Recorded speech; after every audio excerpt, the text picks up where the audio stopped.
Hello friends, आज का हमारा टॉपिक है वमन और विरेचन के व्यापक। आचार्य चरक हैं जो उन्होंने वमन और विरेचन के व्यापक इकट्ठे बताए हैं 10, और जो आचार्य सुश्रुत है उन्होंने वमन और विरेचन के व्यापक बताए हैं 15। आचार्य चरक के अनुसार कौन से हैं? आधमान परिकर्तश्च स्रावो हृद गात्र्यो ग्रह जीवादानम सविभ्रंश स्तंभ सोपद्रव क्लमय अयोगात अतियोगाश्च दशेता व्याप्तो मत। यानी अयोग और अतियोग से होने वाले ये 10 व्यापद हैं। कौन से? आधमान, परिकर्तिका, परिश्राव, हृदग्रह और गात्र यानी गात्रग्रह, जीवादान, विभ्रंश, स्तंभ, उपद्रव और क्लम, ये हमारे 10 व्यापद हो गए। और जो आचार्य सुश्रुत ने बताए हैं 15, वो कौन से हैं? जो वमन औषध है उसका अधोमार्ग की ओर गति करना है, यानी वमन की जो औषध है उसको दोबारा से ऊपर की ओर से ही आना था, मुंह से निकलना था वॉमिटिंग के थ्रू, लेकिन वो अधोमार्ग की ओर गति कर जाए। विरेचन औषध है उसकी ऊर्ध्व गति होना।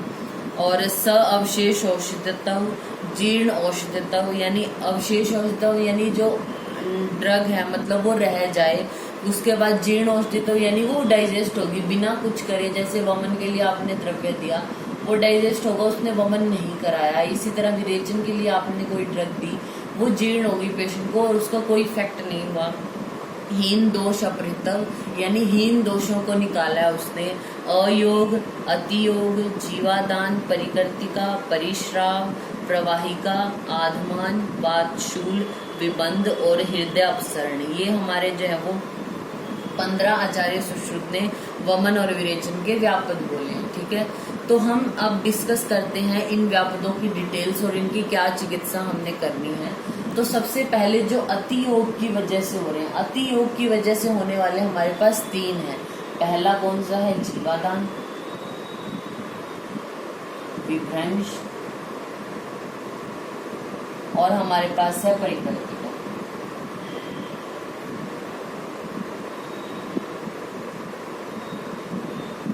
JVP, इस तरीके से आपको याद रख सकते हैं, यानी अति योग की वजह से ये 3 हो रहे हैं।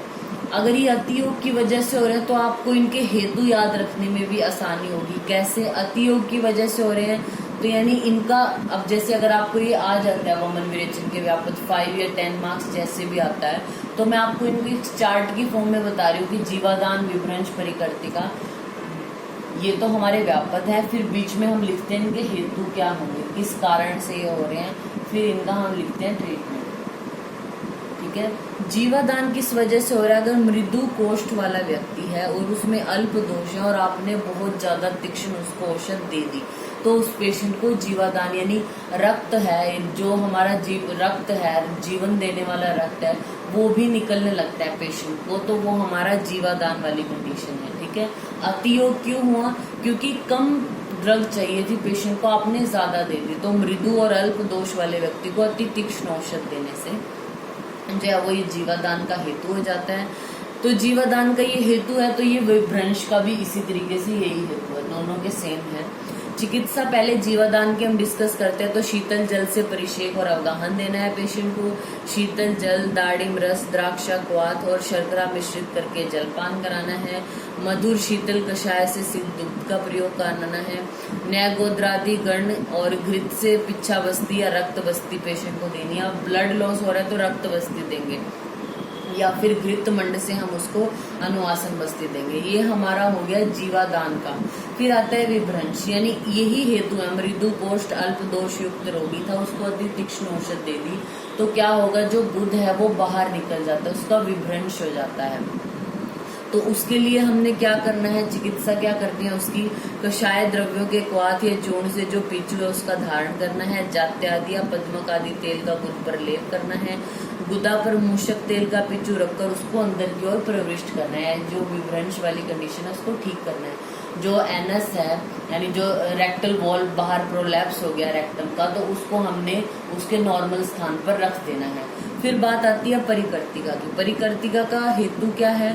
मृदु कोष्ठ है और दुर्बल रोगी है, तो उसको आपने अति उष्ण या रुक्ष औषध दे दी, तो उससे क्या होगा? पेशेंट को अतिसार होगा, अनेक प्रकार के जैसे रोग हो जाएंगे, और गुद में कैंची से काटने समान वेदना होती है, तो वो हमारा परिकृतिका है।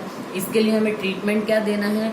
लंघन, पाचन, लघु भोजन, पिच्छावस्ती, अनुवासन बस्ती और मधुर द्रव्यों का प्रयोग करना है।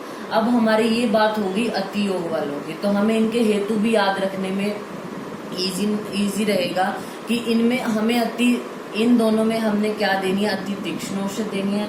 परिकृतिका में अति उष्ण और अति रुक्ष औषध देनी है, अति ही होगा। फिर हम बात करते हैं जो अयोग की वजह से हो रहे हैं, वो पहला क्या है हमारा? आधुमान।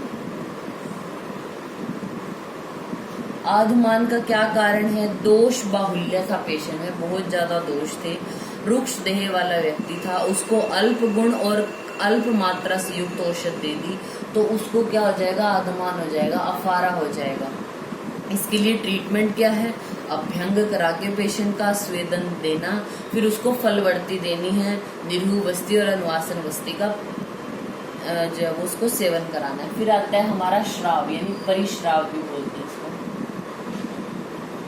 परिश्राव में क्या होगा? बहुदोष युक्त व्यक्ति था, क्रूर कोष्ठी था, उसको अल्प वीर्य औषध देनी है। ये अयोग की वजह से है, तो अब हमें औषध को कम करना है, या तो वो वीर्य कम होगा या वो मात्रा में कम होगा। तो परिश्राव में क्या है? अल्प वीर्य वाली औषध दे दी, और बहुदोष युक्त व्यक्ति था, क्रूर कोष्ठ था, तो उसके लिए ट्रीटमेंट क्या करेंगे हम? शमन चिकित्सा देंगे, वमन, विरेचन और अस्थापन कराएंगे उसका। अब बात करते हैं हृदय ग्रह की। हृदय ग्रह में क्या है? आपने पेशेंट को औषध पान करा दिया, औषध पान के बाद क्या है? अगर उसको आपने वमन की औषध दी है, तो अगर वो वॉमिटिंग को रोक लेता है। दूसरा, अगर आपने विरेचन की औषध दी, उसको विरेचन को रोक लेता है अगर वो, यानी औषध पान करने के बाद वेगों को रोक लेता है, तो उसके दोष प्रकोपित हो जाते हैं और हृदय को स्तंभित कर देते हैं। हृदय में जाकर उसको स्तंभित कर देंगे, तो वो हमारा हृदय ग्रह होता है। इसके लिए हमने ट्रीटमेंट वमन, दीपन, पाचन, वात का अनुलोमन करना है। अगर मूर्छा हो गई है पेशेंट में, तो कटफल चूर्ण कर नस्य दे सकते हैं। फिर हम बात करते हैं अंग ग्रह की। अंग ग्रह, अंगों में अब जो है वो जकड़ाहट हो रही है, वो उसमें स्टिफनेस है। उसका भी कारण यही है कि औषध पान के बाद अगर आपने वेगों को रोक लिया, दोष प्रकोपित होकर अगर पूरी बॉडी में जाकर उसको स्तंभित कर देते हैं, तो वो हमारा अंग ग्रह हो जाता है। इसके लिए ट्रीटमेंट क्या है? स्नेहन कराना है, स्वेदन कराना है और वातहर चिकित्सा करनी है।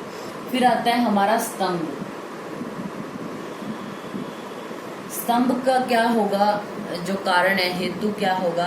स्निग्ध आतुर को आपने स्निग्ध वामक द्रव्य दे दी, यानी स्नेहन बहुत अच्छा हुआ था पेशेंट का, और आपने उसको स्नेह ही वमन दे दिया, स्नेही वामक या विरेचक द्रव्य दे दिए, तो उसको स्तंभ हो जाएगा। इसका ट्रीटमेंट क्या है? लंघन, पाचन और तीक्ष्ण बस्ती देनी है पेशेंट को। फिर हम बात करते हैं उपद्रव की। उपद्रव कब होगा? जब रुक्ष ही तो व्यक्ति था और आपने उसको रुक्ष और वमन या विरेचन दे दिया, तो उपद्रव हो जाएंगे उसको। इसके लिए स्नेहन, स्वेदन और वातहर चिकित्सा करेंगे। फिर आता है क्लम। ठीक है, क्लम में क्या होगा? स्निग्ध और मृदु कोष्ठ वाले व्यक्ति को आपने बहुत ज्यादा मृदु औषध दे दी, अच्छे से उसका स्नेहन स्वेदन हुआ था, लेकिन आपने बहुत कम वीर्य वाली उसको औषध दे दी, तो पेशेंट में क्लम हो जाएगा। इसके लिए आपको लंघन, पाचन, स्नेह और तीक्ष्ण औषधियों से शोधन कराना चाहिए पेशेंट का। ठीक है, तो ये हमारे वमन और विरेचन के व्यापद हो जाते हैं, जो 10 हैं। अयोग और अति योग की वजह से 3 है, अयोग की वजह से हमारे ये 7 व्यापद हैं। और आचार्य सुश्रुत ने वमन और विरेचन दोनों के 15 व्यापदों का वर्णन किया है। तो ये हमारा टॉपिक हो गया वमन और विरेचन व्यापद। Thank you.